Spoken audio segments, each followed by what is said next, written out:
시인의 에다가 한 권이 책이 아니라는 사실 아셨나요? 익명의 고대 노르웨이어 시들을 모아놓은 작품집이에요. 이 시들은 신들의 모든 드라마를 다루고 있죠.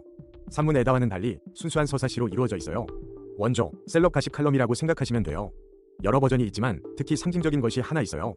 중세 아이슬란드의 코덱스 레기우스가 바로 그거죠. 이 한 권에 무려 31편이 놀라운 시들이 담겨 있어요. 고대 노르웨이 신화의 궁극적인 원천이랍니다. 신, 거인, 그리고 장대한 전투에 대한 이야기들이죠.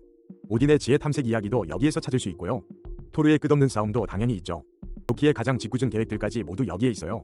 사랑, 배신, 예언이 담긴 순수한 드라마 그 자체죠. 시인의 에다는 기본적으로 신들의 리얼리티 TV쇼예요. 지루한 강의 대신 순수하고 꾸밈없는 신들의 가십이 가득해요. 그래서 학자들이 지금도 극찬하는 이유랍니다. 노르웨이인의 정신세계를 이보다 더 잘 볼 수는 없을 거예요. 세상의 창조부터 불타는 종말, 라그나로크까지 다루죠. 정말이지 신들도 우리와 똑같지만 좀 더 많은 힘을 가졌을 뿐이에요. 여러분, 망치든 토르가 취해서 큰 사고친 이야기 아세요? 그것도 거인 휘미르, 집에서 벌어진 역대급 파티였죠. 아스가르드 신들이 거인들한테 음식 구걸하는 상황부터 시작해요. 티르가 휘미르에게 황소 통째로 구워 먹는 소 빌리러 가자고 해요. 토르도 따라 나섰는데 이 둘 가는 길부터 심상치 않았죠. 도착하니 휘미르 부인도 9살배기 딸도 못 알아봐요. 휘미르가 돌아오자마자 소 3마리를 한 번에 구워버립니다. 그런데 토르가 그걸 혼자서 2마리나 먹어치워요. 대식가 인정. 휘미르가 황소 잡으러 가자는데 토르가 제일 큰 황소를 고르죠. 그리고는 낚싯바늘에 황소 머리를 끼워서 던져버려요. 클라스. 미드가르드 뱀, 요르문간드가 낙였는데 토르 표정이 예술이에요. 휘미르는 너무 놀라서 낫으로 낚싯줄을 끊어버립니다. 아쉽.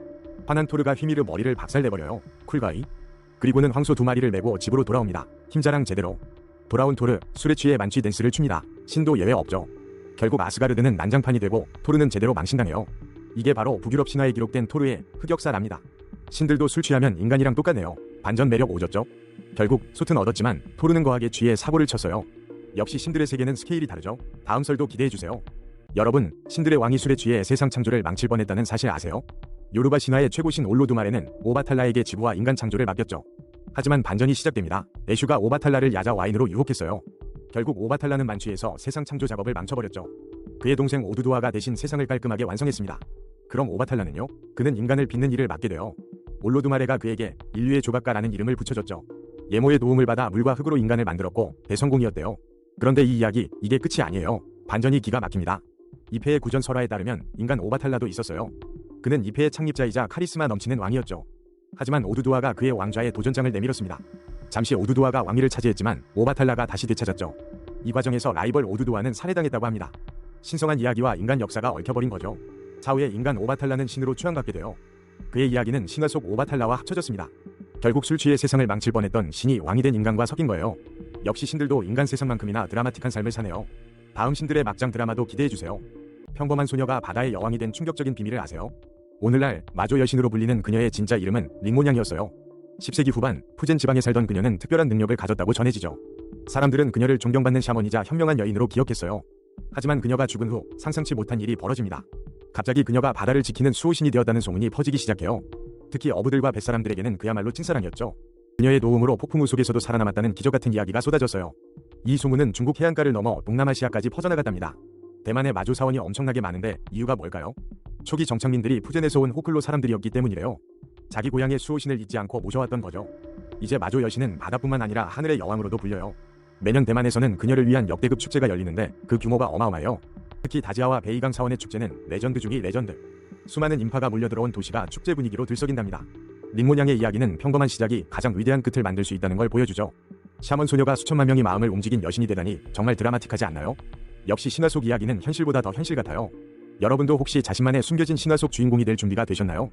여러분, 하늘을 지배하는 신비한 존재에 대해 들어보셨나요? 바로 북미 원주민 신화 속 천둥새 이야기죠. 이 거대한 새는 날갯짓 한 번에 천둥이 울리고 눈에서는 번개가 번쩍였대요. 말 그대로 하늘의 지배자였죠. 많은 부족이 천둥새를 엄청난 힘과 권능의 상징으로 여겼답니다. 특히 태평양 북서부 해안 문화에서는 거의 셀럽 수준이었어요. 미국 남서부, 동부, 심지어 대호수 지역까지 나타났다고 해요. 사악한 존재를 물리치고 사람들을 보호하는 수호신 역할을 톡톡히 했대요. 번개와 비를 다스려 가뭄을 끝내고 풍요를 가져다 주기도 했죠. 그런데 이분 때로는 좀 심술궂은 면도 있었다고 합니다. 너무 화가 나면 홍수를 일으키거나 폭풍을 몰고 오기도 했대요. 신들의 세계도 인간 세상처럼 감정 기복이 있었나 봐요. 오죽하면 천둥새를 달래기 위한 의식도 많았다고 해요. 춤추고 노래하며 하늘의 신에게 우리 잘 봐주세요 빌었겠죠. 결국 천둥새는 북미 원주민 문화의 레전드 오브 레전드인 거죠. 지금도 많은 예술작품과 이야기 속에 살아 숨쉬고 있어요. 하늘을 나는 거대한 그림자를 상상해보세요. 소름 돋지 않나요? 역시 신화 속 존재들은 스케일이 다르네요. 다음엔 또 어떤 신이 비밀을 파헤쳐볼까요? 기대해주세요. 구독과 좋아요도 잊지 마세요.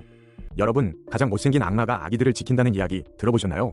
메소포타미아 신화 속 파주주 이야기가 바로 그 주인공이에요. 바빌로니아와 아시리아 사람들은 그를 1000밀레니엄 BC부터 잘 알고 있었죠. 개같은 얼굴에 튀어나온 눈, 비늘 덮인 몸에 뱀머리 남근이라니 정말 독특한 생김새죠.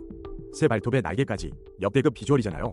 심지어 신한비의 아들이라고 알려진 일종의 금수저 악마랄까요? 보통 악했지만 반전이 있어요. 때로는 좋은 존재로 역병을 가져오는 바람으로부터 보호해주기도 했답니다.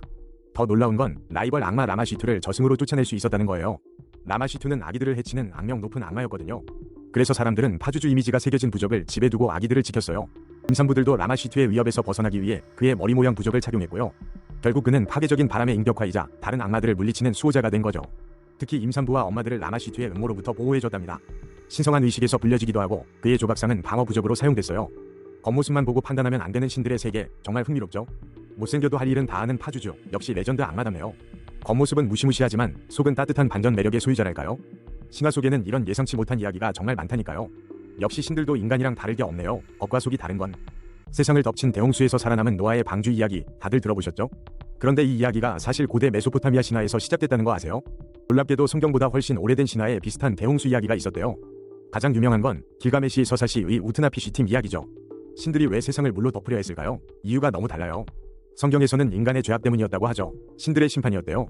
하지만 길가메시 서사시에서는 신들이 시끄러운 인간들 때문에 화가 났다고. 결국 신들은 야, 시끄러워서 못 살겠네, 다 없애버리자 한 거죠. 그래도 한 신이 불쌍히 여겨 우트나피시 팀에게 몰래 방주를 만들라 일러줘요. 노아처럼 모든 동물 한 쌍씩 태우고 대홍수에서 살아남았답니다. 방주의 크기나 구조도 성경과 메소포타미아 이야기가 비슷하다고 해요. 옛날부터 사람들은 방주가 정말 있었는지 찾아 헤맸다고 하네요. 심지어 현대까지도 방주를 찾아 나서는 사람들이 많아요. 아직 과학적으로 증명된 건 아무것도 없지만요. 유대교, 기독교, 이슬람교 등 여러 종교에서 이 이야기가 변형되어 전해지죠. 각 종교마다 방주에 특별한 의미를 부여하며 해석이 달라졌어요. 방주가 단순히 배가 아니라 구원과 희망의 상징이 된 거예요. 이 이야기는 문학, 예술, 심지어 현대 건축에도 영감을 줬답니다. 역시 오래된 이야기는 단순한 옛날 이야기가 아니네요. 신들의 큰 그림 속에서 인류는 계속 이야기를 만들어가는군요. 여러분, 기린이 나타나면 세상이 뒤집히는 거 아세요? 이 신비로운 짐승은 그냥 동물이 아니라 완전 슈퍼스타급이죠. 전설에 따르면 기린은 엄청난 길조를 가져다주는 존재래요. 특히 위대한 성인이나 통치자가 등장할 때 나타난다고 하네요. 태평성대를 예고하는 청신호 같은 거죠. 완전 찐길죠. 근데 이 기린, 사실 린이라는 큰 가족의 일원이라네요. 유니콘처럼 뿔 하나 가진 짐승들 중에서도 최고봉이 바로 기린이에요. 다른 아시아 문화권에도 기린 이야기가 퍼져 있다고요. 역대급 인싸력. 자, 그럼 이 기린이 언제 나타나는지 궁금하시죠? 가장 유명한 일화는 공자 탄생 때라고 하네요. 스케일 대박. 성인이 태어나는 그 순간 기린이 나타나 축복했다는 거죠. 마치 신이 이 아이가 세상을 바꿀 거야 라고 도장 찍어준 셈이에요. 근데 마냥 좋은 일에만 나타나는 건 또 아니래요. 반전. 위대한 통치자의 죽음을 알릴 때도 모습을 드러낸다고 하네요. 기린의 등장은 항상 역사적인 순간의 시작이나 끝을 의미하는 거죠. 그만큼 기린은 그냥 동물이 아니라 운명을 좌우하는 존재랄까? 뿔은 있지만 절대 남을 해치지 않는다는 점도 매력 포인트예요. 풀 한 포기 밟지 않을 정도로 조심스러운 성격이라네요. 완전 예민 보스. 역시 신화 속 짐승들은 우리 생각보다 훨씬 섬세하죠. 기린, 이쯤 되면 그냥 예쁜 동물 말고 역사를 움직이는 존재 인정? 호주 원주민 신화 들어봤어요? 진짜 드라마 한 편이라니까요. 핵심은 드림타임이라는 세상이에요. 창조주들이 세상을 만들고 문화규칙을 세운 시기죠. 단순한 동화가 아니라 실제 지형을 설명해요. 산, 강, 바위의 조상들 발자취가 새겨져 있다고요. 각 부족마다 땅에 대한 비밀스러운 이야기가 있어요. 그게 바로 송나인, 노래로 부르는 지도 같은 거죠. 길 잃을 일 없겠죠? 조상들이 다 알려줬으니까. 이 모든 지식은 구전으로 전해져 내려왔어요. 대단하죠? 어떤 이야기는 한 부족만의 것, 어떤 건 대륙 전체에 퍼져 있대요. 마치 우리 연예인 스캔들처럼 소문이 퍼지는 거죠. 드림타임 영웅들은 대단한 능력을 가졌었다고요. 하지만 그들도 완벽하진 않았겠죠? 신들의 세계도 막장이 있었을 거야. 이 신화는 단순한 이야기가 아니라 삶의 방식이자 철학이에요.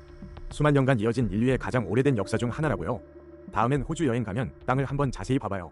분명 조상들의 속삭임이 들릴 거예요. 진짜 신기하겠지? 이런 고대 이야기는 언제 들어도 매력 넘친다니까.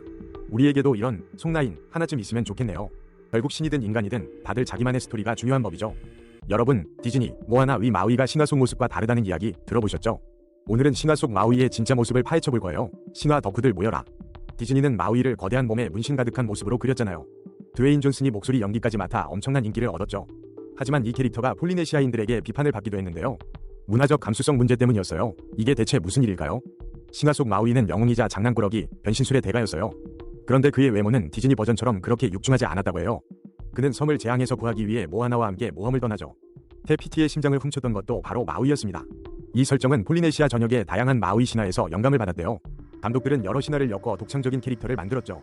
하지만 일부 폴리네시아인들은 디즈니의 마우이가 그들의 신화적 영웅을 왜곡했다고 느꼈어요.